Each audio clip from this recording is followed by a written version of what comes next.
Bismillahirrahmanirrahim. Assalamualaikum warahmatullahi wabarakatuh. Perkenalkan, nama saya Hasan Syukur, NPM 1007073201160 dari kelompok 12 dengan Kabin. Di sini saya akan membahas tentang pengaruh aktivitas dan arus lalu lintas terhadap sumber daya udara di Kelurahan Taman Sari. Pada daftar isi yang pada bab pertama yaitu ada pendahuluan, bab kedua landasan teori, bab ketiga analisis dan pembahasan, bab keempat kesimpulan dan saran. Nah, latar belakang dari kegiatan analisis sumber daya udara ini yaitu udara hal yang penting bagi kehidupan makhluk hidup dan makhluk hidup lainnya. Dengan adanya udara, makhluk hidup bisa bernapas. Udara juga merupakan salah satu elemen terpenting dalam kehidupan. Nah, pada wilayah pengamatan sumber daya udara yang terletak pada Kelurahan Taman Sari dengan lingkup RW. Pada wilayah tersebut merupakan area permukiman dan penduduk dengan jalan raya yang dilalui oleh kendaraan bermotor. Untuk rumusan masalahnya yaitu ada berapa tingkat pencemaran udara dan daya serap yang dihasilkan, bagaimana kondisi pada wilayah pengamatan, berapa RTH yang dibutuhkan, lalu berapa kebutuhan pohon di wilayah pengamatan. Tujuan dan manfaatnya yaitu mengetahui faktor apa saja yang menyebabkan pencemaran udara, mengetahui jumlah tanaman dan kendaraan, mengetahui luasan RTH, mengetahui tingkat pencemaran udara, mengetahui kualitas udara, memberikan rekomendasi perencanaan RTH, dan yang terakhir memberikan solusi terhadap permasalahan. Nah, ini untuk ruang lingkup wilayahnya. Masuk ke landasan teori, yaitu ada sumber daya udara, yang merupakan udara sangat vital bagi kelangsungan makhluk hidup. Udara yang bersih adalah udara yang bermanfaat bagi manusia, yaitu udara yang bebas dari segala macam partikel padat seperti debu, kotoran, dan gas-gas lainnya. Lalu ada pencemaran udara dan penyebabnya. Pencemaran udara itu peristiwa masuknya atau tercampurnya polusi atau zat berbahaya ke dalam lapisan atmosfer yang mengakibatkan kualitas udara menjadi buruk. Penyebabnya yaitu bisa dari kendaraan bermotor, asap rokok, sampah, dan lain-lain. Lalu ada hubungan udara dengan perencanaan. Perencanaan ini berkaitan dengan udara, karena perencanaan sendiri dapat mempengaruhi baik buruknya kualitas udara.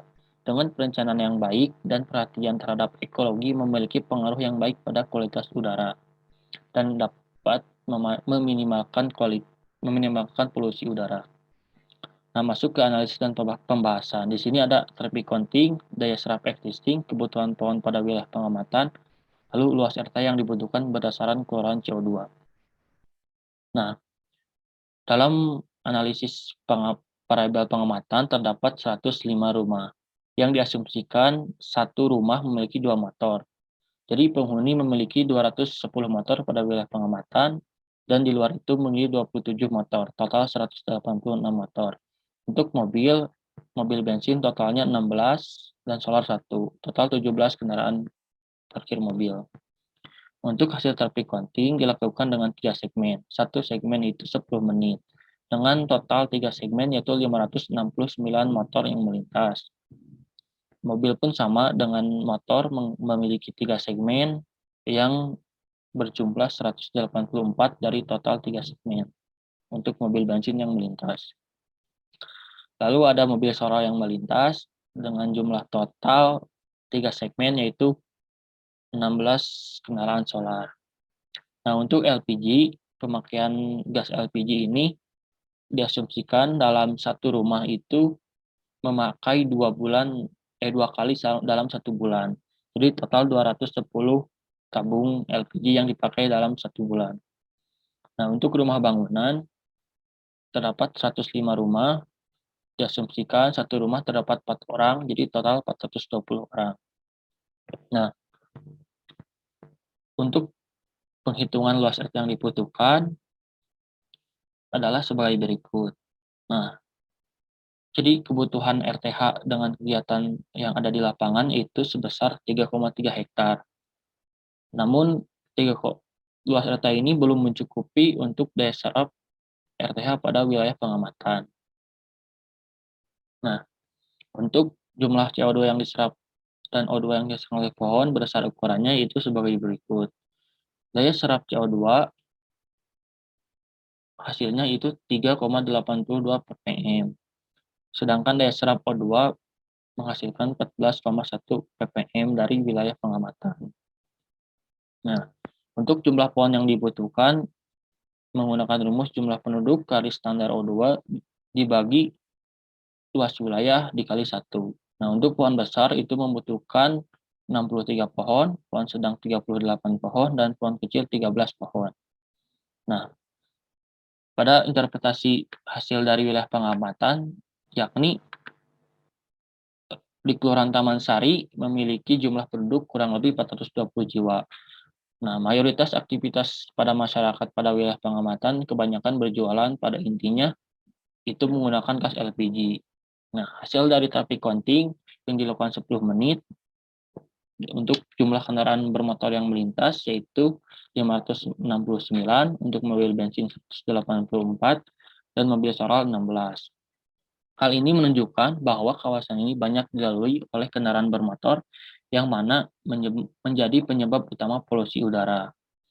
Nah, yang menjadi buruknya yaitu pada wilayah pengamatan, RT yang ada itu cukup minim sehingga daya serap CO2 pada wilayah pengamatan kurang.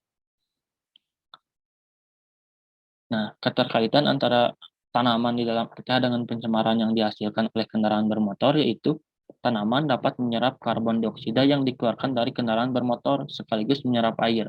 Selain itu, RTH dapat menyeimbangkan kondisi ekologis wilayah karena pohon atau tanaman dapat membantu menghasilkan oksigen.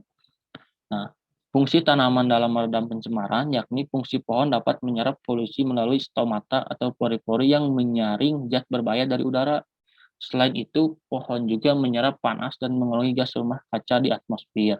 Tanaman juga mampu mengurangi tingkat ozon permukaan tanah dan memperkaya dengan oksigen yang memberi kehidupan.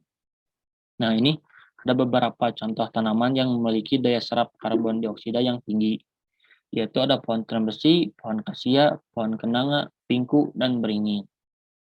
Nah, kesimpulannya yaitu eh, jumlah penduduk dan kendaraan yang yang melintas ataupun yang ada di wilayah tersebut cukup banyak, sehingga itu yang menjadi penyebab pencemaran udara.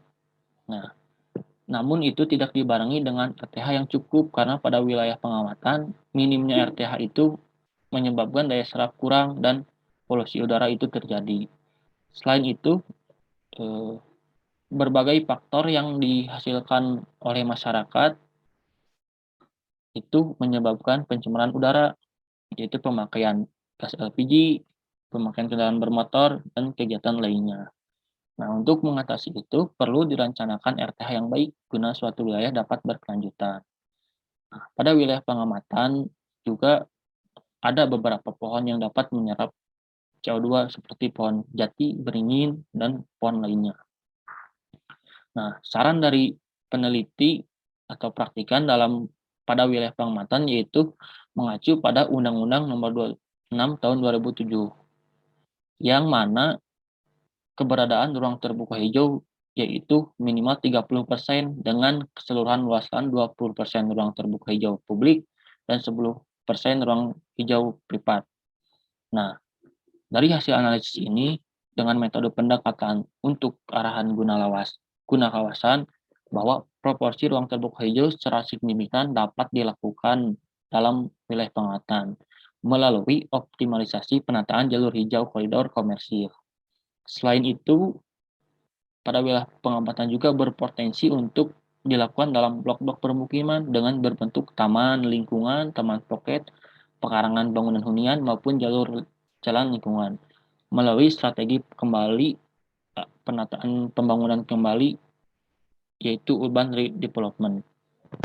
Yang kedua yaitu memberdayakan RTH dengan baik. Jika RTH berjalan dengan baik, maka akan bermanfaat bagi masyarakatnya karena RTH itu merupakan paru-paru atau ruang yang dapat menyerap CO2 pada wilayah. Nah, hal yang harus dipertimbangkan dalam penerapan RTH yakni pengalokasian 30% yang ditetapkan dalam peraturan daerah. Untuk langkah-langkah strategis yang dapat dilakukan untuk menuju RT 30% yaitu menghijaukan bangunan seperti vertical garden, green wall, dan green roof. Lalu mengembangkan koridor hijau Genetika memberdayakan komunitas hijau. Ini hasil dokumentasi pribadi dari kegiatan praktikan pada wilayah pengamatan. Mungkin sekian yang dapat saya sampaikan. Mohon maaf bila ada kesalahan. Wabillahi taufiq wal hidayah. Wassalamualaikum warahmatullahi wabarakatuh.